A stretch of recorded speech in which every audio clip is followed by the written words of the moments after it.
Hello students, welcome to Sayanam Education and today we will be discussing about how to calculate and determination of hybridization.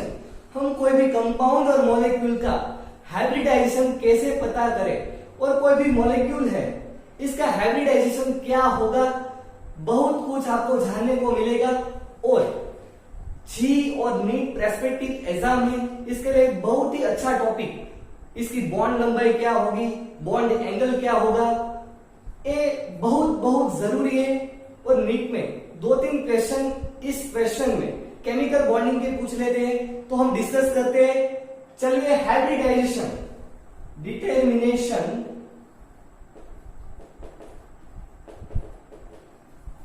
Of hybridisation.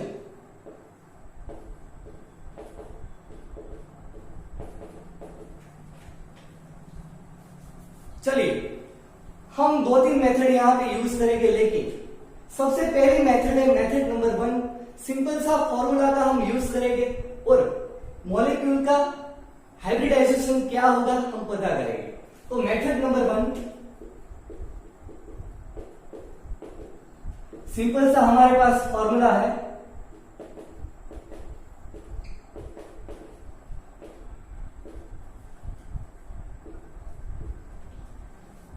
x is equal to 1/2 v plus s minus q। A x क्या है, x का meaning क्या होता है, चलिए हम discuss करते हैं। x क्या होता है, steric number, steric number, steric number x। Steric number से हम पता कर सकते हैं s की वैल्यू है 2 है तो इसका हाइब्रिडाइजेशन क्या होगा, अगर 3 है तो इसका हाइब्रिडाइजेशन क्या होगा। तो सबसे पहले हम मालूम करते हैं कि स्टेरिक नंबर क्या है। स्टेरिक नंबर x सिंपल 2 है, इसकी वैल्यू, तो हाइब्रिडाइजेशन इसका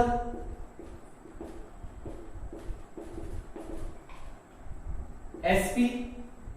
अगर s की वैल्यू 3 है, हाइब्रिडाइजेशन sp2 होगा। अगर 4 है तो sp3, 5 sp3, sp4, sorry sp2 और 4 है तो sp3, sp3d, 6 है sp3d2 और 7 है sp3d3। जब भी x की वैल्यू, इस सूत्र के बारे में सिंपल सा फॉर्मूला हमको यूज करना है और यहाँ पे इसकी कैलकुलेट वैल्यू 2 है तो sp, 3 है तो sp2, 4 है तो sp3, हाइब्रिडाइजेशन 5 है तो sp3d, 6 है तो sp3d, 7 है तो sp3d3। तो सिंपल सा। और यहाँ पे v का मतलब होता है valence electron, electron of central atom. Valence electron central atom का क्या होगा, हम सब लोगों को मालूम है कि आउटर मोस्ट सेल में कितने इलेक्ट्रॉन है, इसकी वैलेंसी और वैलेंस इलेक्ट्रॉन आप कैलकुलेट कर सकते हैं। एस का मतलब क्या है, एस का मतलब बहुत ही इंपॉर्टेंट है हमारे लिए, सराउंडिंग एटम। जब भी कोई सेंट्रल एटम है, इसके आसपास कितने एटम्स है वही सराउंडिंग एटम होंगे, लेकिन इसकी कंडीशन है वो मोनोवैलेंट होना चाहिए। मोनोवैलेंट का मतलब क्या होगा, हाइड्रोजन, फ्लोरीन, क्लोरीन, ब्रोमीन और आयोडीन, इसकी वैलेंसी कितनी है, 1। जब भी डाइवैलेंट होगा, ऑक्सीजन, सल्फर और नाइट्रोजन, 2 से ज्यादा बॉन्ड बना सकता है ऑक्सीजन, सल्फर और नाइट्रोजन, तो इसमें हम काउंट नहीं करेंगे, तो ए सराउंडिंग एटम से काउंट नहीं करेंगे। और क्यू का मतलब क्या होगा, क्यू का मतलब होगा charge with use of sine.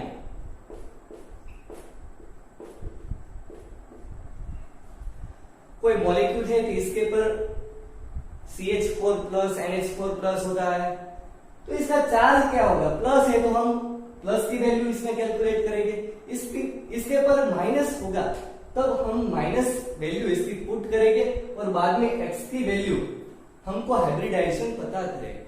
तो ये टर्म्स होगी simple valence electrons of central atom, और इसका मतलब होता है सराउंडिंग एटम, लेकिन इसकी कंडीशन है वो मोनोवैलेंट होना चाहिए।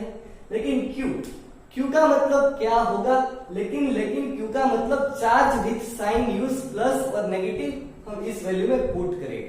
तो ये सिंपल सा फॉर्मूला है हम यूज करने वाले हैं। बाद में इसका सिंपल हाइब्रिडाइजेशन कोई भी मॉलिक्यूल और कोई भी कंपाउंड है इसका हम पता करेंगे, कॉपी करेंगे।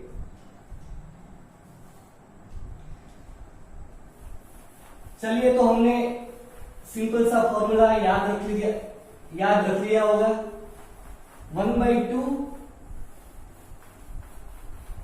v plus s minus q, x is equal to 1/2 v plus s minus q। हम दूसरी टर्म्स यूज करते हैं। सेंट्रल एटम का मतलब क्या होगा, हम सेंट्रल एटम कैसे ढूंढ पाएंगे?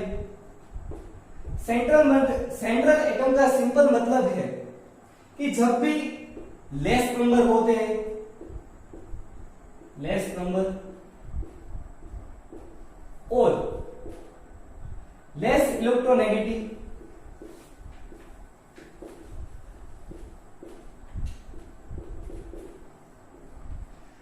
जब भी इसकी इलेक्ट्रोनेगेटिविटी कम है और लेस नंबर मतलब कम नंबर पे होते हैं, तब इसका सेंट्रल एटम हम ढूंढ पाते हैं। चलिए हम एग्जांपल लेते हैं CH4। CH4 इसमें कम नंबर पे हाइड्रोजन है कि कार्बन? कार्बन है सिंपली, तो इसका आपका मतलब क्या हो गया, इसका सेंट्रल एटम कार्बन है। बाद में हम एग्जांपल लेते हैं SO2। SO2 का मतलब इसमें सेंट्रल एटम कौन होगा? S, क्योंकि ऑक्सीजन 2 है और सल्फर 1 है। NH3 अमोनिया, अमोनिया में भी आप देखो हाइड्रोजन 3 है, nitrogen only for 1 come number पे है और लेस इलेक्ट्रोनेगेटिव होगा। ऐसा जरूरी नहीं है कि हर जगह पे ये वैल्यू लेस नंबर और लेस इलेक्ट्रोनेगेटिव है वो सेंट्रल एटम हो पाएंगे, बहुत जरूरी नहीं। NH3 एग्जांपल, बाद में हम एग्जांपल ले लेते हैं PCl5, कम नंबर पे कौन है? क्लोरीन 5 है और फास्फोरस 1, तो सेंट्रल एटम कौन होगा? फास्फोरस होगा। तो ये सिंपल एग्जांपल है, जितनी वैल्यू कम होगी वही सेंट्रल एटम हो पाएगा। बाद में हम एग्जांपल लेते हैं OF2, इसमें फ्लोरीन की इलेक्ट्रोनेगेटिविटी और ऑक्सीजन की इलेक्ट्रोनेगेटिविटी हम कंपेयर करें तो ऑक्सीजन की इलेक्ट्रोनेगेटिविटी क्या होगी? कम होगी। चलिए बढ़िया। बाद में हम ले लेते हैं ClF3, इसमें भी फ्लोरीन और क्लोरीन की इलेक्ट्रोनेगेटिविटी हम कंपेयर करें तो क्लोरीन की इलेक्ट्रोनेगेटिविटी फ्लोरीन से क्या होगी? कम होगी। चलिए, तो ये सिंपल हमने सेंट्रल एटम क्या होता है, वैलेंस इलेक्ट्रॉन, सराउंडिंग एटम और चार्ज। बाद में हम जितनी x की वैल्यू आएगी तो इसका हाइब्रिडाइजेशन 2, 3, 4, 5 सो ऑन चालू रहेगा, तो हम इसकी value sp, sp2, sp3, sp3d ऐसी वैल्यू हम पुट करेंगे और कैलकुलेट हाइब्रिडाइजेशन करेंगे। बाद में चलिए हम एग्जांपल ले लेते हैं और इस सूत्र का सिंपल फॉर्मूला का हम यूज करते हैं।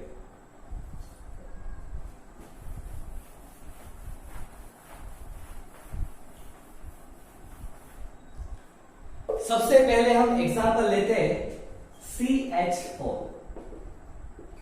CH4 सबसे पहले हमको सेंट्रल एटम C होगा या H होगा? खास ध्यान रखें, हाइड्रोजन एटम कभी भी सेंट्रल एटम हो ही नहीं सकता, कभी भी हो ही नहीं सकता। हाइड्रोजन की इलेक्ट्रोनेगेटिविटी कम है लेकिन हाइड्रोजन ज्यादा नंबर पे है और कार्बन यहाँ पे कम नंबर पे है, इसलिए कार्बन यहाँ पे सेंट्रल एटम होगा। सेंट्रल एटम का वैलेंस इलेक्ट्रॉन कितना होगा? हम सब लोगों को मालूम है कि कार्बन 14 ग्रुप में लाई करता है। 14 ग्रुप में जब भी लाई करता है तो इसकी इलेक्ट्रॉन कॉन्फ़िगरेशन क्या होगी? NH2 NP2। NH2 का मतलब valence electron, outer most shell में कितने इलेक्ट्रॉन्स हैं? 4 इलेक्ट्रॉन। कार्बन की यहाँ पे वैल्यू पुट करते हैं सिंपल फॉर्मूला में, तो वैलेंस इलेक्ट्रॉन क्या होगा? 4 प्लस S।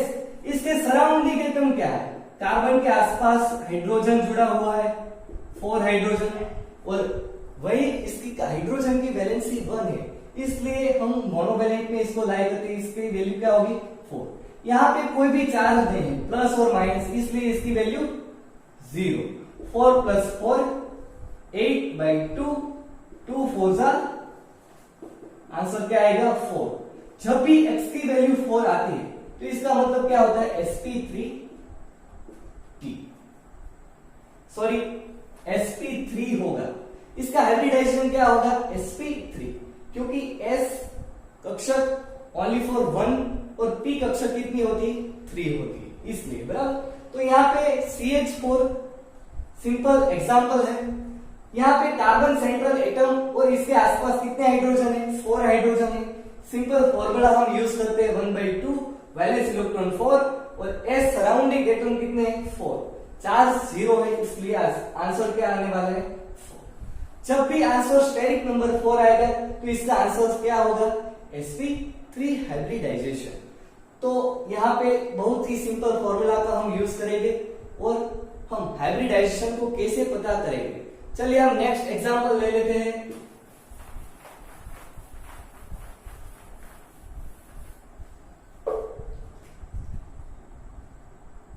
SO2। यहाँ पे सबसे पहले सेंट्रल एटम नक्की करेंगे। सेंट्रल एटम लेस नंबर में होते हैं, सल्फर यहाँ पे सेंट्रल एटम होगा। इसकी वैलेंस इलेक्ट्रॉन में कितने हैं? वैलेंस इलेक्ट्रॉन सल्फर के कितने होते हैं? 6। लेकिन यहाँ पे आप गलती करते हो, मिस्टेक करते हो, ऑक्सीजन है। ऑक्सीजन यहाँ पे सराउंडिंग एटम है, लेकिन डाइवैलेंट है, 2 से ज्यादा बॉन्ड बना सकते हैं, इसलिए हम इसको सराउंडिंग एटम में काउंट नहीं करेंगे। तो यहाँ पे +0 और कोई चार्ज नहीं, इसलिए 0। 6/2, 2 3 जा 6, आंसर क्या है? Steric number 3। इसका मतलब इसका हाइब्रिडाइजेशन क्या होगा? sp2। सिंपल फॉर्मूला का हम यूज करते हैं और इसका आंसर सही मिलता है। चलिए हम नेक्स्ट एग्जांपल ले लेते हैं PCl5। वो भी न्यूट्रल है, इसमें कोई भी चार्ज नहीं। चलिए इसमें सबसे पहले सेंट्रल एटम नक्की करेंगे। सेंट्रल एटम लेस नंबर में होते हैं। यहाँ पे क्लोरीन 5 है और फास्फोरस ओनली फॉर 1 है। Central atom phosphorus, formula 1/2 V + S - Q। 1/2। इसकी वैलेंस इलेक्ट्रॉन में कितने होते हैं? हम सब लोगों को मालूम है कि नाइट्रोजन बाद में, फास्फोरस आते हैं पीरियोडिक टेबल में, तो इसका वैलेंस इलेक्ट्रॉन क्या होगा? 5 + S। सराउंडिंग एटम कितने हैं? क्लोरीन, वो भी मोनोवैलेंट है, इसकी वैलेंसी कितनी है? 1, इसलिए हम 5 और कोई भी चार्ज नहीं है इसके पर, प्लस और माइनस, इसलिए Q की वैल्यू क्या आएगी? 0। 5 + 5 10/2, 2 5 जा 10। 5 स्टेरिक नंबर है, इसका मतलब क्या होगा? sp3t। sp3d हाइब्रिडाइजेशन होगा। बहुत ही सिंपल फॉर्मूला का आप यूज करें। जब भी स्टेरिक नंबर 3, 2 से हम स्टार्ट करते हैं, 2 आएगा, sp3 sp2 4 sp3 5 sp3d, so on चलता रहेगा। चलिए हम नेक्स्ट एग्जांपल ले लेते हैं। इससे पहले आप ये कॉपी करें और सिंपल फॉर्मूला का यूज करें। चलिए PCl5 SO2 CH4 हमने देखा, ये सभी कंपाउंड और मॉलिक्यूल न्यूट्रल थे। हम एग्जांपल ले लेते हैं, इसके पर कोई चार्ज होते। चलिए NH4+। यहाँ पे सबसे पहले सेंट्रल एटम नक्की करिए। सेंट्रल एटम लेस नंबर में होते हैं, नाइट्रोजन सेंट्रल एटम है। सेंट्रल एटम के वैलेंस इलेक्ट्रॉन क्या है? 5। सराउंडिंग एटम कितने हैं? 4, वो भी मोनोवैलेंट है। माइनस चार्ज क्या है? चलिए यहाँ पे चार्ज कितना है? +1 है, यहाँ पे वैल्यू पुट करिए +1। 1/2। 5 + 4 कितना होगा? 9। 9 - 1 8, 2 4 जा 8। जब भी आंसर 4 आएगा इसका हाइब्रिडाइजेशन क्या होगा? sp3 हाइब्रिडाइजेशन होगा। तो बहुत ही इंपॉर्टेंट है, सिंपल सा फॉर्मूला हम यूज करेंगे 1/2 v plus s minus q। चलिए नेक्स्ट एग्जांपल लेते हैं, SO4 2 minus 1/2 central atom sulphur. Sulphur की सेंट्रल एटम है, इसकी वैलेंस इलेक्ट्रॉन 6 प्लस, यहाँ पे ऑक्सीजन है इसलिए सराउंडिंग एटम है 4 ऑक्सीजन, तो यहाँ पे हम कितना कैलकुलेट करेंगे 4। लेकिन लेकिन लेकिन आप यहाँ पे मिस्टेक करेंगे, ऑक्सीजन 4 है लेकिन डाइवैलेंट है, 2 से ज्यादा बॉन्ड बना सकते हैं नाइट्रोजन सल्फर ऑक्सीजन, इसलिए हम इसको सराउंडिंग एटम में काउंट नहीं करेंगे, इसलिए ऑक्सीजन 0। और इसके पर चार्ज कितने हैं? -2 चार्ज है, माइनस माइनस क्या होगा? प्लस 1/2 6 प्लस 2 6 प्लस 2 8/2 2 4 जा, इसके लिए sp3 हाइब्रिडाइजेशन निकाल। तो बहुत ही सिंपल है, आप ये भी धीरे धीरे स्लोली आप यूज करते हैं सिंपल फॉर्मूला का, बाद में तो आप हवा में इसको ढूंढ पाएंगे। कितना इजी है, सूत्र मुके फॉर्मूला मुके और आपका आंसर सही मिलेगा। हाइब्रिडाइजेशन क्या होगा बहुत बहुत जरूरी है आपको बॉन्ड एंगल और बॉन्ड लेंथ में पता करने के लिए। चलिए कॉपी करें।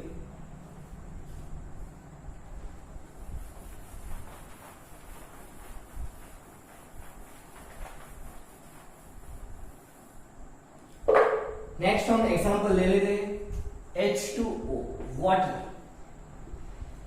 सबसे पहले central atom oxygen less number में है, ऑक्सीजन यहां पे सेंट्रल एटम होगा 1/2।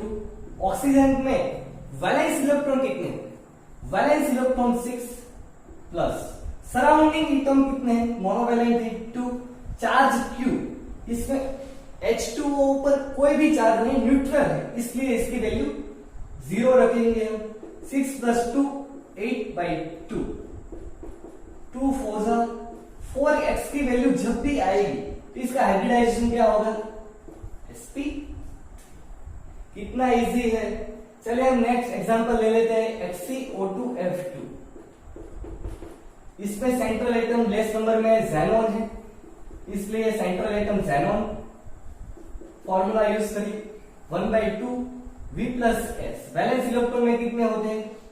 8 प्लस ऑक्सीजन, यहाँ पे सराउंडिंग एटम ही नहीं होगा 0 ऑक्सीजन, और फ्लोरीन कितना है 2, इसमें कोई चार्ज नहीं इसके पर 0। 8 प्लस 2 10/2, क्या आंसर मिलेगा? 5। 5 जब भी आएगा स्टेरिक नंबर sp3 t। बहुत इजी है और नीट और जीके एग्जाम में बहुत इंपॉर्टेंट है, इसलिए सिंपल फॉर्मूला का यूज करिए। चलिए हम एग्जांपल दे देते हैं, आप कमेंट बॉक्स में इसका आंसर बताएं। SF6 मॉलिक्यूल और कंपाउंड है, इसका हाइब्रिडाइजेशन क्या होगा? आप इसका आंसर कमेंट बॉक्स में बताएं। चलिए हम नेक्स्ट एग्जांपल ले लेते हैं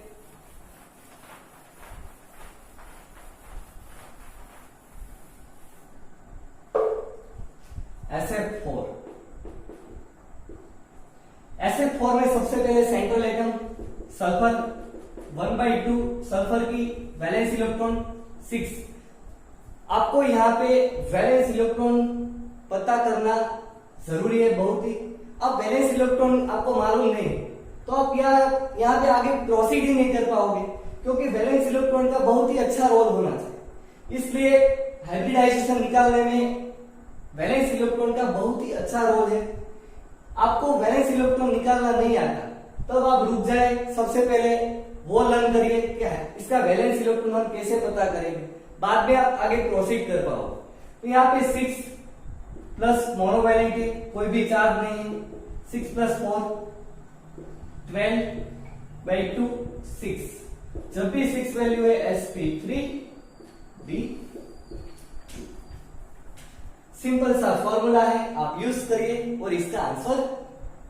चलिए SF6 एग्जांपल लिए, PCl6 माइनस आप इसका आंसर भी कमेंट बॉक्स में बताएं।